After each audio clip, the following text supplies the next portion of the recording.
सामाजिक समरसता एवं नवजागरण के अग्रदूत बाबा भीमराव अम्बेडकर जयंती और विश्वविद्यालय स्थापना दिवस 2023 के उपलक्ष्य में बाबा साहब श्री भीमराव अम्बेडकर जी विश्वविद्यालय लखनऊ एवं संस्कृति विभाग उत्तर प्रदेश के संयुक्त तत्वावधान में आयोजित बाबा साहब राष्ट्रीय संगोष्ठी अम्बेडकर के वैज्ञानिक स्वभाव और राष्ट्र निर्माण के अप्रकाशित पहलू के इस विशेष समारोह में उपस्थित अभी जिनको आपने बहुत ही सम्मान से सुना और बहुत ही प्रेरणादायी उद्बोधन था, ऐसे विचारक चिंतक माननीय डॉक्टर विनय सहस्त्रबुद्धे जी, माननीय अध्यक्ष भारतीय सांस्कृतिक संबंध परिषद,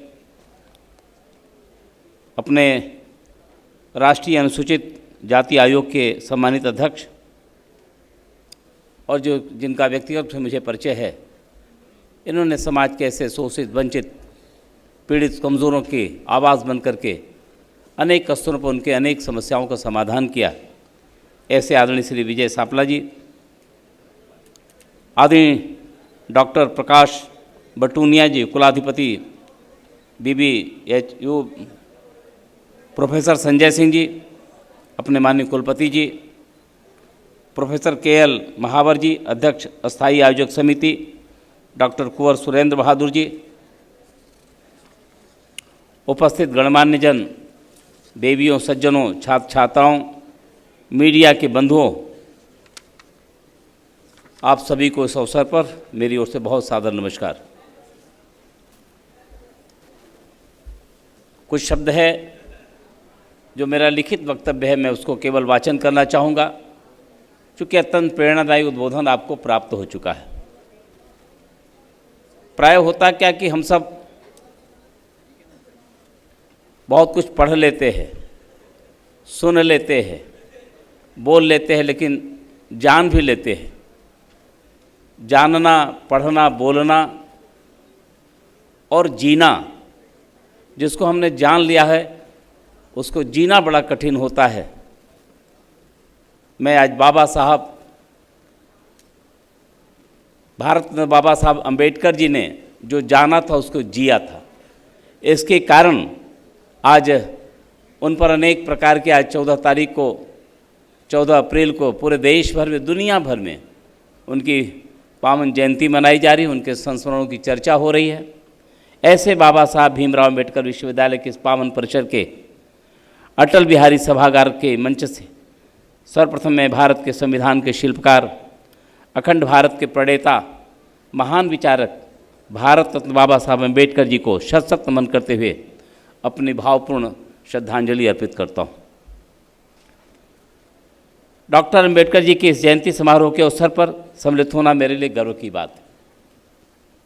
जब भी हम बाबा साहब को याद करते हैं, हमारे दिल और दिमाग में एक ही विषय घूमता है, वो है समानता का अधिकार। बाबा साहब आजीवन समानता के लिए लड़े।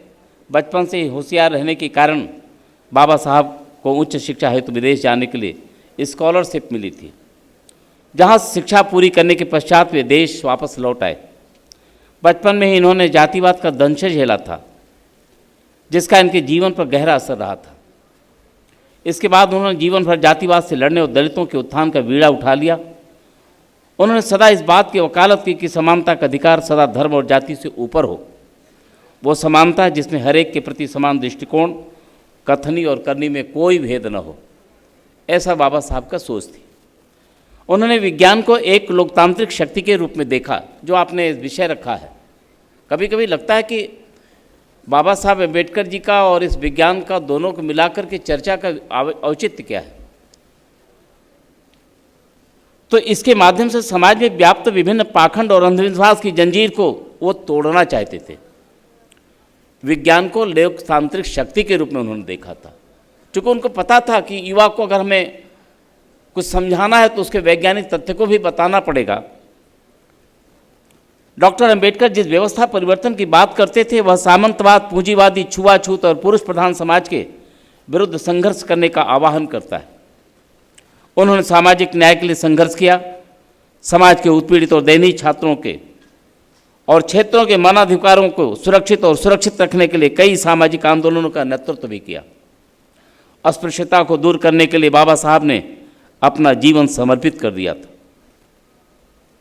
बाबा साहब का ये संघर्ष था और वो मानते थे कि अस्पृश्यता एक बहुत बड़ा पाप है। बाला साहब देवरस अपने जो बहुत बड़े एक चिंतक, प्रख्यात राष्ट्र चिंतक थे, वो कहा करते थे यदि अस्पृश्यता पाप नहीं है तो कुछ भी पाप नहीं है। बाबा साहब इस विचार के बहुत प्रबल समर्थक थे। उनका मानना था कि अस्पृश्यता को हटाए बिना राष्ट्र के प्रगति पर आगे नहीं बढ़ा सकता। वे जानते थे कि अस्पृश्यता और अंधविश्वास के खिलाफ लड़ाई केवल वैज्ञानिक सोच से ही लड़ी जा सकती है। हम में से अधिकांश लोग उनके सामाजिक न्याय के बारे में जानते होंगे, निश्चित रूप से जानते हैं। अनेक व्याख्यान हो रहे हैं और आपका यह सभागार और ये मंच जो एकाकार हुआ है, इसमें कोई संशय नहीं कि आप उसके प्रति बहुत संवेदनशील हैं।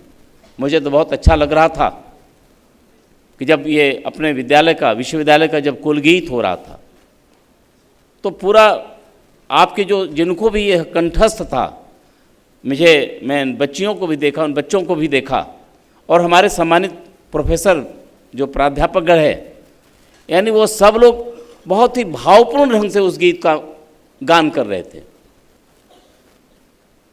अपने गीत के प्रति, अपने महापुरुषों के प्रति, महापुरुषों के विचारों के प्रति, अपने देश के प्रति हमारे मन में श्रद्धा हो, यह बाबा साहब ने हमेशा इस बात का संकेत किया था। बाबा साहब एक अर्थशास्त्री और राजनीतिज्ञ के अलावा उनका वैज्ञानिक दृष्टिकोण था। उनका मानना था कि भारतीय नागरिकों में विशेष तौर पर युवा पीढ़ी में वैज्ञानिक सोच तथा विचारधारा को प्रोत्साहित करना अत्यंत आवश्यक है, क्योंकि सैकड़ों वर्षों की गुलामी ने जो मानसिकता भारतीयों के मन में भर दी थी, उसके चलते कई कुप्रथाएं समाज में स्थापित हो चुकी थी। यह सत्य है। जो हम 600 वर्ष गुलाम थे, पहले ये हमारे देश की संस्कृति नहीं थी। हम तो सभी को सेवा करें, न तो हम कामे राज्यम न स्वर्ग न पुनर्भोम कामे दुखतप्ता नाम प्राणी नाम आर्तनाशनम।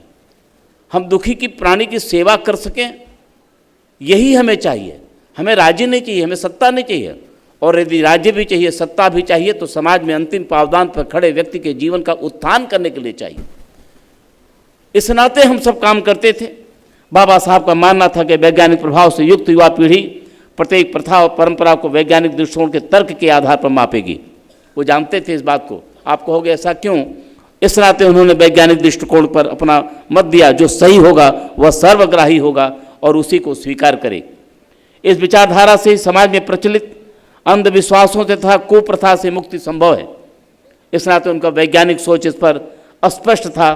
बाबा साहब जानते थे कि राष्ट्र का आर्थिक, सामाजिक और राजनीतिक विकास तभी संभव है जब सभी वर्ग सहिष्णुता से रहे और रूढ़िवादी को त्याग कर विकास की ओर आगे बढ़े। वैज्ञानिक रवैया या विचारधारा केवल विज्ञान विषय से संबंधित लोगों के लिए नहीं, अपितु प्रत्येक नागरिक के लिए आवश्यक है, क्योंकि उसके द्वारा राष्ट्र उन्नति में योगदान दिया जा सकता है। अपने समय में कई महान वैज्ञानिक और राष्ट्रीय संघर्ष से जुड़े व्यक्तियों के साथ बाबा साहब के मत मिलते हैं, जैसे जाति उन्मूलन से हो या जाति प्रथा से संबंधित रूढ़ियों के संदर्भ में उनके द्वारा दिए गए कार्य को वीर सावरकर ने न केवल अत्यंत सफल और सराहनीय माना, बल्कि यहाँ तक कहा अस्पृश्य वर्ग में आत्मविश्वास के निर्माण में बाबा साहब की भूमिका अत्यंत महत्वपूर्ण रही है। ये बाबा माने वीर सावरकर जी ने इस बात को लिखित उनका वक्तव्य, जो अनेक ऐसे बिंदु है जो उनको अभी तक हम नहीं पढ़ पाते और हमारे संज्ञान में नहीं जाता, लेकिन ये तथ्यों को हमको अवश्य जानना चाहिए। और वह एक स्वाभिमानी और मानवता व्यक्ति हैं। उन्होंने भारत की बहुमूल्य सेवा की है, यह वीर सावरकर जी ने स्पष्ट अपने लेख के माध्यम से कहा। और वहीं पर हमारे बाबा साहब अम्बेडकर को जब एक किस्सा आता है जिसमें रत्नगिरी से पतित पावन मंदिर के उद्घाटन के लिए वीर सावरकर जी ने बाबा साहब को निमंत्रण भेजा था, जिसके उत्तर में श्री अम्बेडकर जी ने उन्हें लिखा था कि पूर्व नियोजित कार्य के कारण मेरा आना संभव नहीं हो पा रहा, पर आप समाज सुधार के क्षेत्र में जो कार्य कर रहे हैं, और यह कहते हुए मुझे प्रसन्नता हो रही है कि आप उन गुने चुने लोगों में से एक हैं जिनकी समाज को बहुत ही आवश्यकता है। ऐसा बाबा साहब ने आदरणीय वीर सावरकर जी के बारे में यह व्यक्त किया था। राष्ट्र के पहले न्याय मंत्री के रूप में उनसे पहले संविधान निर्मात्री पीठ में दिए गए बाबा साहब के वक्तव्य को, उनके विचारों को सही ढंग से पढ़ा जाए तो समझ में आ जाएगा कि जिस समस्या को दूर करने की कोशिश आज हम कर रहे हैं वह खड़ी ही नहीं होती अगर बाबा साहब के विचारों को संज्ञान में लेकर पूरी तरह अनुमोदित कर लिया जाता। जिस प्रकार बाबा साहब प्रारंभ से एक राष्ट्र में दो विधान के खिलाफ थे और अनुच्छेद 370 को लेकर सरकार के साथ उनकी असहमति थी क्योंकि व्यक्तिगत वह उसके विरोधी थे। बाबा साहब ने समान नागरिक संहिता और महिला अधिकार के लिए भी खूब संघर्ष किया। उन्होंने सदा ही महिलाओं के हक के लिए आवाज़ उठाई। हिंदू विधेयक संहिता के जरिए महिलाओं को तलाक, संपत्ति में उत्तराधिकार आदि का प्रावधान करके उसके कार्यान्वयन के लिए संघर्ष किया। इसी कारण बाबा साहब अम्बेडकर भारतीय संविधान के निर्माता, एक न्यायविद, एक आदर्शवादी और एक उत्कृष्ट विद्वान, एक मुक्तिदाता, एक वास्तविक राष्ट्रवादी के रूप में जाने जाते हैं। जिस प्रकार भारत सरकार समाज में अंतिम पंक्ति में खड़े व्यक्ति के लिए प्रयासरत है, यही बाबा साहब का सपना पूरा करने में सहायक हो सकता है।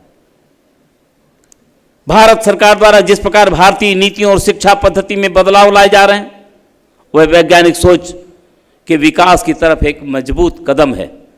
आशा है एक दिवसीय अंतर्राष्ट्रीय संगोष्ठी अम्बेडकर के वैज्ञानिक स्वभाव और विचार और संचार के क्षेत्र में उनके योगदान पर चर्चा करने के लिए एक मंच प्रदान करेगी।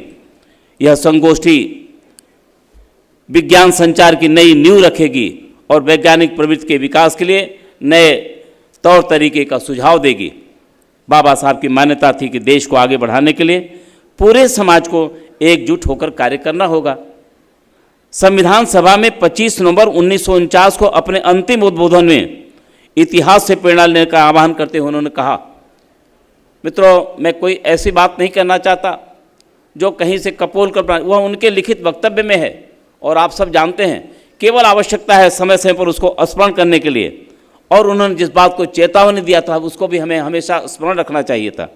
मुझे इस बात की बहुत चिंता होती है कि भूतकाल में भी हमने अपने लोगों के धोखे और विश्वासघात के कारण कई बार अपनी स्वतंत्रता से हाथ धोया है। यह बहुत ही एक गंभीर चिंतन है और हमें जरूर बाबा साहब को, यदि हम पढ़ते हैं, बाबा साहब को सुनते हैं, गोष्ठी में भाग लेते हैं, तो उन्हें इन बिंदुओं पर भी हमें ध्यान रखना चाहिए। एक उदाहरण देते हुए उन्होंने जो कहा था, कुछ शब्दों में मेरी बात पूरी हो, इसलिए सिंध में राजा दाहर इसलिए हार गए कि उनके सेनापतियों ने मोहम्मद बिन कासिम से रिश्वत लेकर अपने राजा की ओर लड़ने से इनकार कर दिया।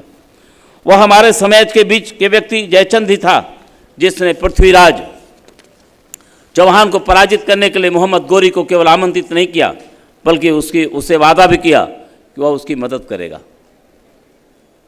इन उदाहरणों के बाद महान देशभक्त डॉक्टर अंबेडकर जी ने भावी भारत के प्रति अपनी चिंता व्यक्त करते हुए कहा था, मुझे इस बात को सोचते हुए चिंता होती है, क्या इतिहास अपने आप को दोहराएगा? यह चिंता तब और बढ़ जाती है जब मैं देखता हूं कि जाति और पंथ के हमारे पुराने दुश्मनों के साथ आने वाले समय में परस्पर विरोधी राजनीतिक सोच वाले राजनीतिक दलों से सामना होगा। बाबा भीमराव अंबेडकर की चिंता इस बात को लेकर नहीं थी कि आने वाले समय में परस्पर विरोधी विचारधारा वाले राजनीतिक दल भारत के राजनीतिक क्षितिज पर आएंगे। उनकी चिंता उन परिस्थितियों को लेकर थी जब लोग अपने समुदाय के हित को राष्ट्र के हित के ऊपर रखेंगे। यह बाबा की चिंता थी।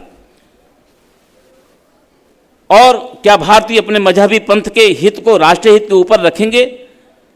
वे राष्ट्र को अपने पंथ से अधिक महत्वपूर्ण मानेंगे। उनका राष्ट्र बड़ा होगा कि उनका पंथ बड़ा होगा, यह विषय उनके मन में हमेशा चिंता थी। क्या हमारे मजहबी पंथ हमारे राष्ट्र से बड़ा होगा? यह बाबा साहब को हमेशा चिंता में रहती थी। इस तरह सोच को प्रश्रय देने की स्थिति में डॉक्टर अंबेडकर ने चेतावनी देते हुए कहा, यदि आगे भी हमने कभी अपने पंथ को राष्ट्र से ऊपर रखा तो हम अपनी स्वाधीनता को एक बार पुनः खतरे में ही नहीं डालेंगे, अपितु हम उसे सदैव के लिए खो देंगे। ये बाबा साहब ने चेतावनी दिया था। उनके पावन जयंती पर इस बात का स्मरण करना, जिन चेतावनियों की तरफ उन्होंने ध्यान दिलाया था, मित्रों, हम सब जो पढ़ते हैं उसको समझने और ध्यान भी देने की आवश्यकता है। हमें निश्चित रूप से हमारा देश सबसे बड़ा, बाबा साहब ने इस बात का संदेश हमें दिया था। भारत माता के महान सपूत डॉक्टर भीमराव अंबेडकर की मान्यता थी, किसी लोकतंत्र के पुष्पित फलित होने के लिए मत देने का अधिकार जरूरी है, जरूरी नहीं है, अपितु उसके साथ आर्थिक और सामाजिक न्याय देना भी जरूरी है। केवल आर्थिक स्तर पर हम उसको मजबूती दे दें यही नहीं। और आज मैं देश हमारा बहुत बाबा साहब को एक उनकी आत्मा को जहाँ भी होंगे निश्चित रूप से एक शांति मिलती होगी। वह सपना उस समय उन्होंने देखा था। केवल उन्हें आर्थिक सुधार नहीं चाहिए था, उन्हें सामाजिक सुधार भी चाहिए था, समाज में सहभागिता भी चाहिए था, सामाजिक समरसता का एक उदाहरण भी चाहिए था। आज हम ये भारत हम सब के लिए बहुत गर्व से कहने का अवसर मिलता है, बाबा साहब के वो सपने तब पूरे हुए हो रहे हैं जब आज उन्होंने वो जहाँ भी होंगे देख रहे होंगे कि भारत के इतने बड़े गणतंत्र का, दुनिया का सबसे बड़ा जो एक गणतंत्र है, उस देश के सर्वोच्च पीठ पर एक दलित समाज की बहन मुर्मू जी राष्ट्रपति के रूप में बैठती हैं। तो बाबा साहब का सपना था जो सपना साकार हो रहा है। वह सहभागिता चाहते थे कि सामाजिक सहभागिता। आज इस दिशा में निश्चित रूप से एक बहुत बड़ा हम सब के लिए उदाहरण है, गर्व का बात है। ये बाबा साहब का सपना था। केवल उन्हें आर्थिक आज़ादी दे दिया जाए, लेकिन वो चाहते थे कि सत्ता में सहभागिता भी दिया जाए, उनको वही सम्मान भी दिया जाए। आज ये अवसर हम सबको कहने का गर्व से कह सकते हैं। संविधान अपने उसी संबोधन में उन्होंने कहा था, राजनीतिक लोकतंत्र तब तक लंबे समय तक नहीं कायम रह सकता जब तक उसकी नींव सामाजिक लोकतंत्र पर नहीं टिकी हो। सामाजिक लोकतंत्र के अर्थ को स्पष्ट करते हुए डॉक्टर अंबेडकर जी ने कहा था कि इसका मतलब जीवन जीने का नजरिया होता है। यह समाज के समता, स्वतंत्रता और बंधुत्व भाव के साथ जीने का सलीका सिखाता है। वे मानते थे कि समता, स्वतंत्रता और बंधुत्व एक दूसरे के पूरक है और मजबूत राष्ट्र के निर्माण के लिए इस सिद्धांतरही जीवन को दर्शन के रूप में स्वीकार ही करना पड़ेगा। संविधान के एक विधिक राजनीतिक दस्तावेज होता है जिसमें सुशासन के मंत्राक्षर लिपिबद्ध होते हैं। उसे तैयार करना कठिन नहीं होता, उसके भाव सूत्रों को मुताबिक आचरण करना कठिन होता है। कोई भी संविधान चाहे कितना ही अच्छा क्यों न हो, वह उस समय निरर्थक हो जाता है जब उसे लागू करने वाले लोग अच्छे न हों, किंतु एक अपूर्ण संविधान भी अच्छा सिद्ध हो जाता है जब उसे लागू करने वाले अच्छे हो जाते हैं। आज ये हम देख सकते हैं, निश्चित रूप से बाबा साहब का ये सपना था कि आज़ादी होगी सबको पढ़ने की, सबको लिखने की, सबको रहने की, सबको खाने की, सबको चलने की, एक समतापूर्ण जीवन जीने का। ऐसा सपना बाबा साहब ने सोचा था और सपना ही नहीं देखा, उसके लिए संघर्ष किया। प्रिय छात्रों, आपकी बहुत गंभीरता इस बात को बताती है कि निश्चित रूप से चूँकि बाबा साहब कितने संघर्षों के बाद स्कॉलरशिप पा करके उन्होंने अपनी शिक्षा पूरी की। मन में अगर भाव निश्चय हो, पंथ स्वयं आगे आएगा। हमारे मन में अगर संकल्प है तो रास्ता हमारे सामने खड़ा होगा। अनेक कठिनाइयों के बाद भी बाबा साहब कहीं हिले नहीं और वो अपने संकल्प को पा करके रहे, चूँकि उनके मन में एक दृढ़ इच्छा थी, संकल्प था। और कहते थे, चूँकि आप छात्र बहुत इतना नौजवान, इतनी तन्मयता थे, इतनी सिद्धता के साथ, इतने शांति के साथ किसी गोष्ठी को सुना हो। मैं इस विश्वविद्यालय परिसर में इनके कुलपति जी, यहाँ बैठे आप प्रोफेसर्स और आप छात्रों को बधाई देना चाहता हूँ।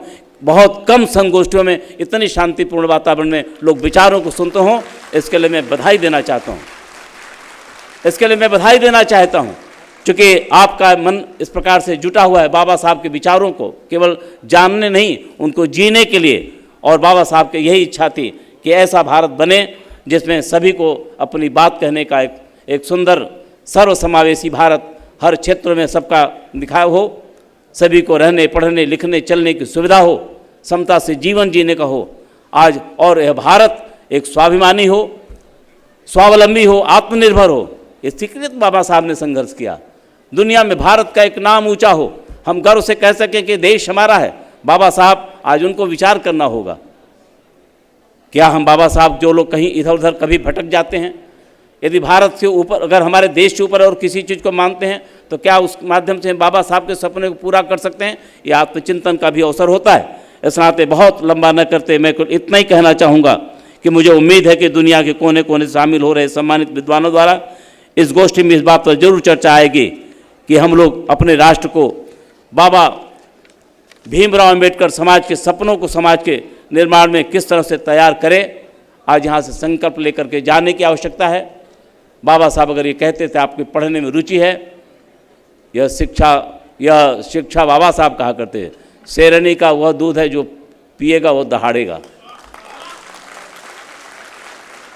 और वह आपके वातावरण से लग रहा है कि आप पीना भी चाहते हो, दहाड़ना भी चाहते हैं। क्योंकि अगर मन में अगर ऐसा संकल्प नहीं होता तो इतनी शांति से आप इन तमाम विद्वानों के विचार नहीं सुनते। मैं बहुत नमन करता हूं अपने को गौरवान्वित महसूस करता हूँ। अत्यंत पावन गोष्ठी में आने का सौभाग्य प्राप्त किया और मुझे मैं विश्वविद्यालय परिवार को, अपने वाइस चांसलर महोदय को, इनके सम्मानित हमारे कुलाधिपति माननीय बटुनिया जी को, विश्वविद्यालय परिवार को, सारे प्रोफेसर्स को, कि मुझे आकर के यह आनंद हुआ कि बाबा साहब के विचारों का भारत बनाने में यह विश्वविद्यालय अपना महत्वपूर्ण योगदान देगा। एक बार आपने मुझे सुना और तमाम विद्वानों को भी इतनी शांति सुना, मुझे विश्वास है कि यहाँ से जो पाथेय मिलेगा वह देश का के लिए एक विचार के रूप में जाना जाएगा। इससे प्रभावित होकर के घोषणा, मैं सिक्किम का राज्यपाल हूँ, जैसा कि मेरे परिचय में आपको बताया भी गया। मुझे प्रसन्नता हो रही है कि मैं कुछ घोषणा अपने सिक्किम राज्य के लिए यहाँ से कर रहा हूँ। वसुधैव कुटुम्बकम, विश्व बंधुत्व, पूरा राष्ट्र एक है, एक राष्ट्र श्रेष्ठ राष्ट्र, ये बाबा साहब चाहते थे। बाबा साहब एक सुंदर भारत चाहते थे।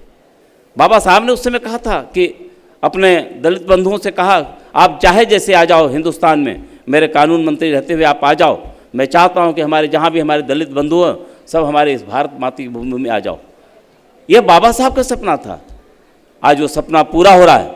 इस नाते मेरी बहुत बधाई देते हुए ऐसा मुझे आने का अवसर दिया, इसके प्रति विश्वविद्यालय परिवार का आभार व्यक्त करते हुए, प्रोफेसर संजय सिंह जी हमारे बहुत आत्मीय हैं, उन्होंने मुझे आने का अवसर दिया, उसके प्रति उनका आभार व्यक्त करते हुए एक घोषणा करना चाहूँगा अपने सिक्किम के लिए। आपको प्रसन्नता होगी, आज के इस पुनीत अवसर पर भारत की महान विभूति, सामाजिक नवजागरण के अग्रदूत, भारत रत्न बाबा साहब के राष्ट्र निर्माण में बहुमूल्य योगदानों का स्मरण करते हुए मैं सिक्किम के राज्यपाल के रूप में सिक्किम के सरकारी एवं गैर सरकारी विद्यालयों के प्रतिभावान युवकों में बाबा साहब अम्बेडकर के राष्ट्र के प्रति अतुल्य योगदान एवं सामाजिक समरसता के विचारों को जागृत करने और उनके पथ चिन्हों का अनुसरण करने हेतु विभिन्न प्रतियोगिता जैसे निबंध लेखन, अभी आर्ट मैंने देखा हमारे प्रोफेसर साहब दिखा रही थी, मैं तो कह सकता हूं कि हमें बोलने की भी आवश्यकता नहीं है। इन केवल चित्रों को देख लीजिए आप, बाबा साहब के ध्यानपूर्वक देखिए, उनको पढ़िए, उनको देख लेंगे तो मैं समझता हूं कि हम में से अनेक लोग बाबा साहब अम्बेडकर जी के भारत को बनाने में एक से एक आगे बढ़ने को तैयार हो जाएंगे। ऐसे निबंध लेखन, चित्रकारी आदि के लिए गवर्नर्स बी.आर. अम्बेडकर प्रतिभा कप, गवर्नर्स बी.आर. अम्बेडकर प्रतिभा कप की घोषणा करता हूं, जिसमें सिक्किम के सरकारी एवं गैर सरकारी सभी विद्यालयों के 9वीं 12वीं के छात्र हिस्सा लेंगे। प्रत्येक विजेता टीम व छात्र को 1 लाख राशि से पुरस्कृत किया जाएगा।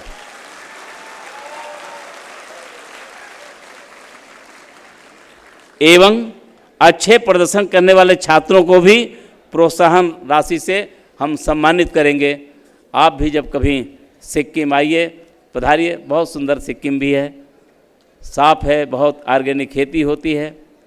बाबा साहब के प्रति बहुत श्रद्धा वहाँ के लोग भी रहते हैं और वो मानते हैं कि बाबा साहब की जो एक राष्ट्र श्रेष्ठ राष्ट्र के प्रति जो विचार था, उसके प्रति हमारे सिक्किम के लोगों में भी उन विचारों पर चलते हैं। बहुत सुंदर ऐसे राज्य से के राज्यपाल के रूप में सेवा करने का महामहिम राष्ट्रपति जी ने मुझे अवसर दिया है। मैं भी उनके विचारों का भारत बनाने में मैं अपने सिक्किम के राज्यपाल के रूप में कुछ कर सकूं, तो मुझे मेरे जीवन की, मेरे इस दायित्व की सार्थकता होगी। एक बार फिर से बाबा साहब के चरणों में अपना प्रणाम अर्पित करते हुए, आप सबके प्रति आभार व्यक्त करते हुए, अपने वाइस चांसलर और सभी मंचस्थ सम्मानित प्रबुद्ध हमारे जो मार्गदर्शक हैं जिन्होंने बहुत अच्छा उद्बोधन दिया, सबको अपना आदर करते हुए मैं अपनी वाणी को विराम देता हूँ। जय भारत, जय बाबा अम्बेडकर जी।